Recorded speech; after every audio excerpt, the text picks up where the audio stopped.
اعوذ باللہ من الشیطان الرجیم بسم اللہ الرحمن الرحیم یا ایھا الذین آمنوا ان کثیرا من الاحبار والرہبان لیأکلون اموال الناس بالباطل ویصدون عن سبیل اللہ والذین یکنزون الذہب والفضة ولا ينفقونها فی سبیل اللہ فبشرہم بعذاب علیم۔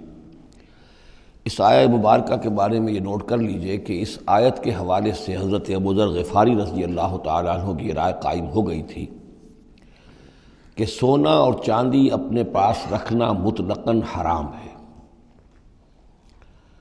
جو لوگ کہ سونا اور چاندی اپنے پاس رکھتے ہیں، جمع کرتے ہیں، گاڑھتے ہیں، ان کو کنز بناتے ہیں، خزانہ بناتے ہیں اس کے لیے، تو یہ رائے اگرچہ ان کی صحیح نہیں تھی، اس لیے کہ جو دین کا عام قانون ہے وہ یہ ہے کہ انسان حلال ذریعے سے کمائے، اس میں سے جو وہ خرچ کرے اللہ کی راہ میں وہ ٹھیک ہے، اس کو اس کا اجر ملے گا۔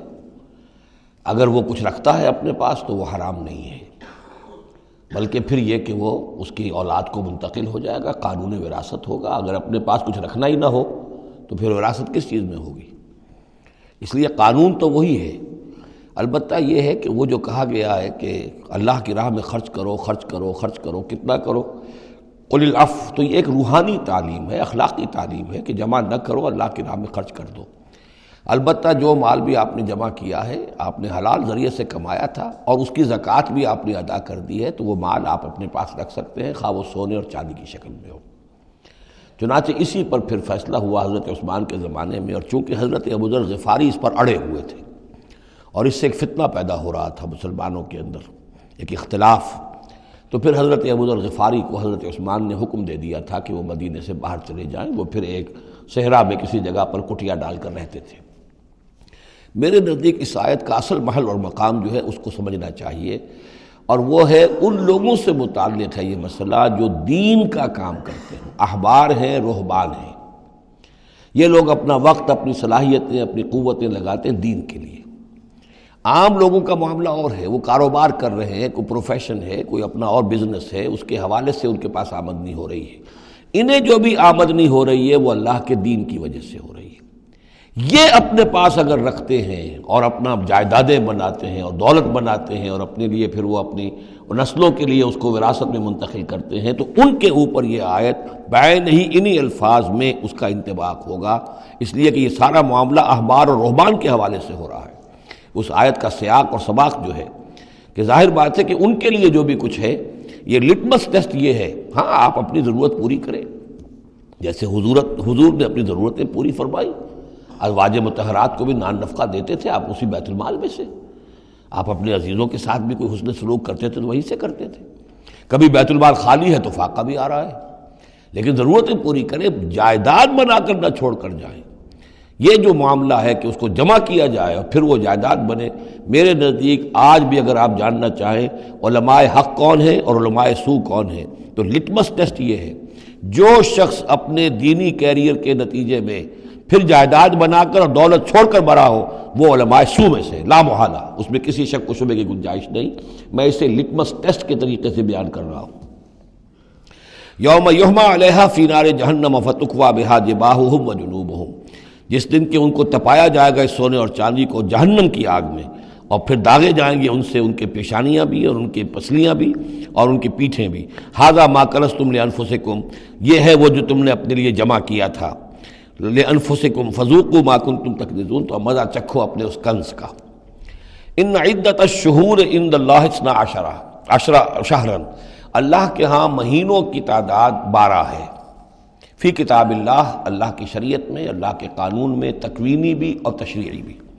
یوم خلق السماوات والارض، جس دن سے کہ اللہ تعالیٰ نے پیدا کیا آسمانوں اور زمین کو۔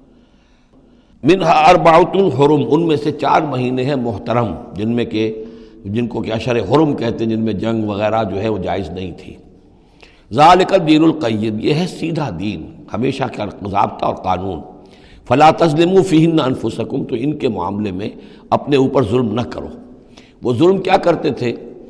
قریش کی اپنی مصلحت ہوئی کہ کوئی مہم انہیں کوئی لڑائی کا معاملہ ہے ان کے درپیش ہے، وہ کہتے تھے اس سال یا شرع حرم فلاں کی بجائے فلاں مہینے ہوں گے، وہ کیلنڈر کو الٹ پھیر کرتے رہتے تھے کہ اس مرتبہ جو ہے یہ اور عمرے کے لیے مہینہ رجب کا نہیں ہوگا فلاں ہوگا. اس حوالے سے وہ کیلنڈر جو تھا ڈسٹربڈ تھا.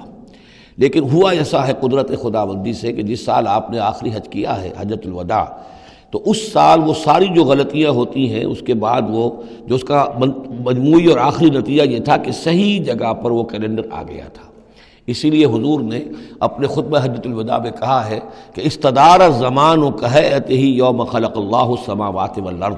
یہ زمانہ اور یہ کیلنڈر جو ہے، تقویم جو ہے، یہ پورا چکر لگا کر ساری غلطیوں اور ترمیموں میں سے ہو کر اب ٹھیک اسی جگہ پر پہنچ گئی ہے جس مقام پر کہ اللہ نے، جس تقویم پر کہ اللہ تعالیٰ نے آسمان اور زمین کو پیدا کیا تھا. اور آج کے بعد سے ان مہینوں کے اندر کوئی الٹ پھیر نہیں ہو سکے گا. وَقَاتِلُوا الْمُشْرِكِينَ كَافَّةً كَمَا يُقَاتِلُونَكُمْ كَافَّةً. اور مشرکوں سے بھی جنگ کرو ایسے ہی سب کے ساتھ جیسے کہ وہ تم سے جنگ کرتے ہیں، جڑ کر ہل حال میں اور جمع ہو کر. وَاعْلَمُوا أَنَّ اللَّهَ مَعَ الْمُتَّقِينَ. اور جان لو کہ اللہ تعالیٰ جو ہے متقین کے ساتھ ہے. إِنَّمَا النَّسِيُّ زِيَادَةٌ فِي الْكُفْرِ. یہ جو مہینوں کو ہٹا دینا تھا ادھر سے ادھر، یہ پھیر دینا جو ہے اشر حرم کا، یہ بڑھائی ہوئی بات ہے کفر کی. يُضَلُّ بِهِ الَّذِينَ كَفَرُوا. اس کے ذریعے سے گمراہ ہوئے ہیں وہ لوگ جنہوں نے کفر کیا. يُحِلُّونَهُ عَامًا. حلال کر لیتے ہیں اس مہینے کو ایک سال، وَيُحَرِّمُونَهُ عَامًا. اور ایک سال اسے حرام قرار دے دیتے ہیں. لِيُوَاطِئُوا عِدَّةَ مَا حَرَّمَ اللَّهُ. تاکہ تعداد پوری کر لیں اس کی جو اللہ نے حرام ٹھہرائے ہیں. 4 مہینے حرام ہیں آگے پیچھے پھیر کر، لیکن تعداد پوری کر دی. فَيُحِلُّوا مَا حَرَّمَ اللَّهُ. اس کا نتیجہ کیا نکلتا ہے کہ جو اللہ کی طرف سے محترم مہینہ تھا وہ ان کے حساب سے، ان کی غلطی سے پھر وہ حلال ہو جاتا ہے، پھر حلال کر لیتے ہیں وہ مہینہ جو اللہ نے حرام کیا ہے. زُيِّنَ لَهُمْ سُوءُ أَعْمَالِهِمْ. اسی طریقے سے ان کے جو برے اعمال ہیں ان کے لیے مزین کر دیے گئے، کھبا دیے گئے ان کی نگاہوں میں. وَاللَّهُ لَا يَهْدِي الْقَوْمَ الْكَافِرِينَ. اور اللہ کافروں کو ہدایت نہیں دیتا. یہاں وہ 5 رکوع ختم ہوئے ہیں کہ جن کا تعلق ہے نبی اکرم صلی اللہ علیہ وسلم کی بعثت خاصہ الی اہل العرب. اس کی تکمیل ہو گئی، اس کے مقاصد پورے ہو گئے، اس کے ضمن میں آخری احکام دے دیے گئے. صدق اللہ العظیم.